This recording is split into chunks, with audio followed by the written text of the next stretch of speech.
Mari kita dengar Nur Alim berdakwah. Tidak ada ilmu di atas muka bumi ini, ilmu apapun itu, kecuali ilmu lupa ingatan, yang bisa kita gunakan untuk membuktikan Yesus itu bukan manusia. Selama Yesus itu manusia, logika sehat manusia tidak akan pernah bisa menerima kecuali doktrin dan dogma yang bermain. Mari saya buktikan bahwa Yesus adalah Tuhan yang datang ke dunia ini sebagai manusia. Bukti Yesus bukan manusia biasa, melainkan Yesus adalah Tuhan yang datang ke dunia ini sebagai manusia. Efesus 2 ayat 15. Sebab dengan matinya sebagai manusia, Yesus telah membatalkan hukum Taurat dengan segala perintah dan ketentuannya untuk menciptakan keduanya menjadi satu manusia baru di dalam dirinya, dan dengan itu mengadakan damai sejahtera. Filipi 2 ayat 8. Dan dalam keadaan sebagai manusia, Yesus telah merendahkan dirinya dan taat sampai mati, bahkan sampai mati di kayu salib. Matius 1 ayat 18. Kelahiran Yesus Kristus adalah seperti berikut. Pada waktu Maria, ibunya bertunangan dengan Yusuf, ternyata ia mengandung dari Roh Kudus sebelum mereka hidup sebagai suami istri. Mana ada manusia biasa lahir dari Roh Kudus, lahir tanpa ayah.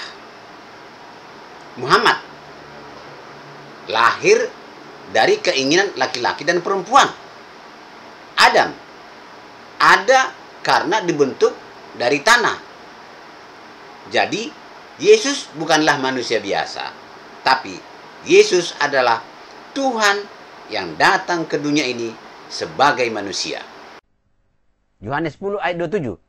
Yesus berkata, umatku mendengarkan suaraku, dan aku mengenal mereka, dan mereka mengikuti aku. Dan aku memberikan hidup kekal kepada mereka, dan mereka pasti tidak akan binasa sampai selama-lamanya.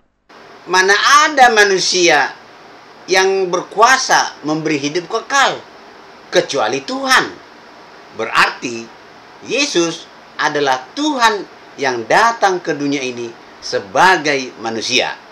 Sesaat sebelum Yesus pulang ke surga, Yesus berkata, Matius 28 ayat 18, Yesus mendekati mereka dan berkata, kepadaku telah diberikan segala kuasa di surga dan segala kuasa di bumi.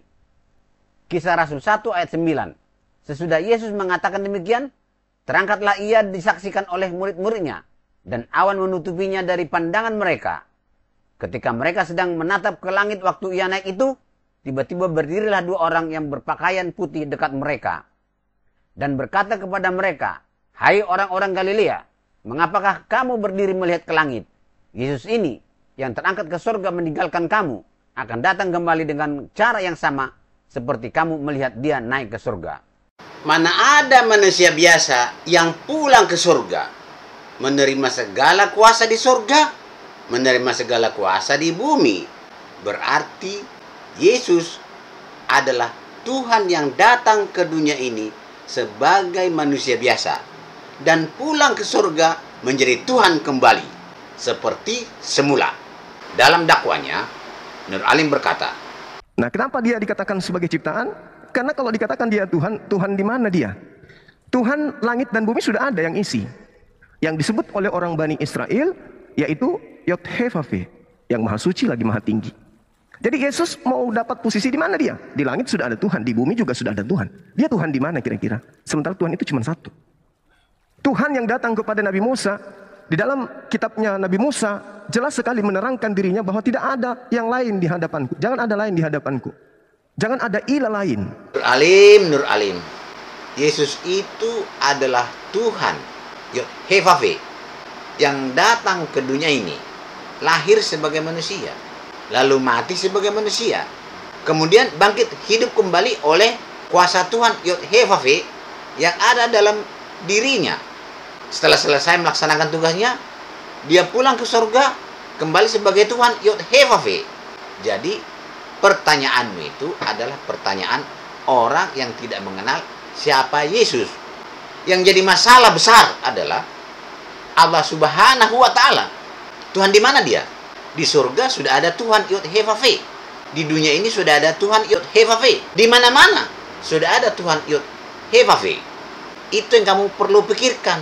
Kamu tempatkan di mana Allah Subhanahu wa taala sebagai Tuhan. Tuhan di mana dia kamu taruh?